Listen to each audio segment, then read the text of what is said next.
এক গৃহবধূর গল্পকথা।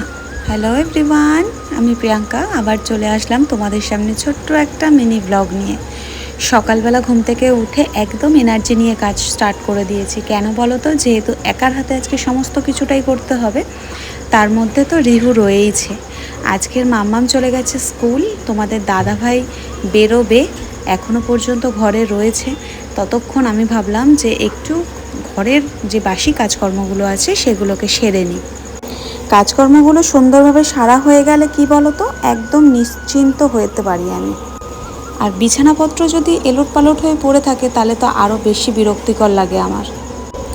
রিহু এখন ঘুমাচ্ছে, তাই কারণেই আমি এখন ঝটপট করে কাজগুলোকে সেরে নিতে পারছি। আর বিছানাপত্রের যা অবস্থা ছিল তোমরা তো সেটা দেখতেই পারলে। ভেবেছিলাম আজকে চাদরটা তুলবো, কিন্তু আজকের আর চাদরটা তুললাম না। এদিকে গায়ে দেওয়ার চাদরগুলোকে ভালো করে ঝেড়ে নিয়ে তারপরে এখন আবার ভাঁজ করে নিচ্ছি। এগুলো রাত্রেবেলা করে এখন প্রায় লাগছে, কারণ যা বৃষ্টি হচ্ছে সন্ধ্যার দিকে, রাত্রেবেলা ভালোই বেশ ঠান্ডাটা লাগছে। এর জন্য যতই ভাবছি চাদরগুলোকে আলমারিতে তুলে রাখবো, কিন্তু আর সেটা আর তোলা হচ্ছেই না এক মিনিটের জন্য। এদিকে নিচে কয়েকটা জামা কাপড় রয়েছে যেগুলো কাচার জন্য, সেগুলো বার করে রাখলাম, আর যেগুলো ভিতরে ঢুকিয়ে রাখার জন্য সেগুলো ঢুকিয়ে রাখলাম। এদিকে রিহুর বেশিরভাগ জিনিসপত্র অনেক ছোট হয়ে গেছে, ভাবছি ওইগুলোকে এবার আলাদাভাবে কোথাও একটা রেখে দেবো। আর এখন রিহুর খেলার জায়গা হয়েছে এই ক্রিসমাস ট্রিটা নিয়ে। এটা আসে আর ফেলে দেয়, ফেলে দিয়ে তারপরে এইটাকে নিয়েই ঘাটাঘাটি নাড়ানাড়ি সমস্ত কিছু। আর এইখানে যে আমাদের বসার জায়গাটা করেছি, এখানে এত পরিমাণে নোংরা করে রিহু।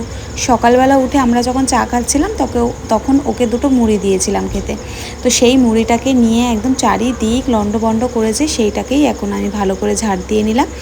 আর এইটা ভাবলাম যে আজকের এই চাদরটা তুলব না, এই চাদরের ওপর থেকে একটা চাদর পেতে দিই। চাদরটা তুলে দিলে কি হয় বলো তো, ভীষণ স্লিপ খায়, চাদর স্লিপ খেয়ে না একদম নিচের দিকে নেমে আসে, সেই কারণের জন্য আর চাদরটা তুললাম না।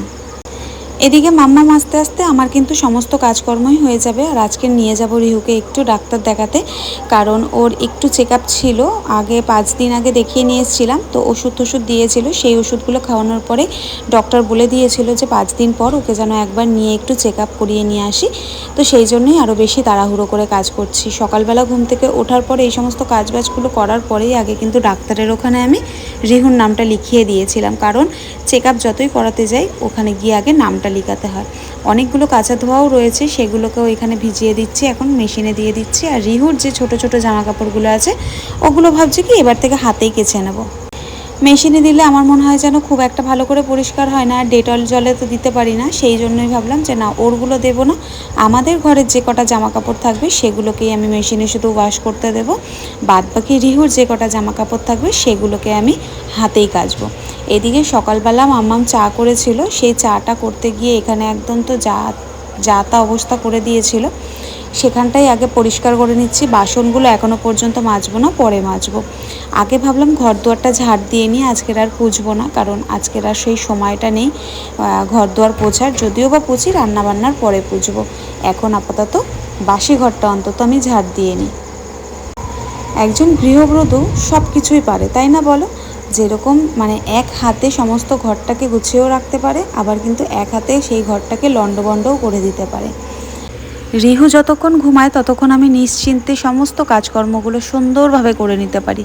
ও উঠে গেলে একদমই কাজ করতে পারি না, তোমরা সেটা দেখতেই পারবে।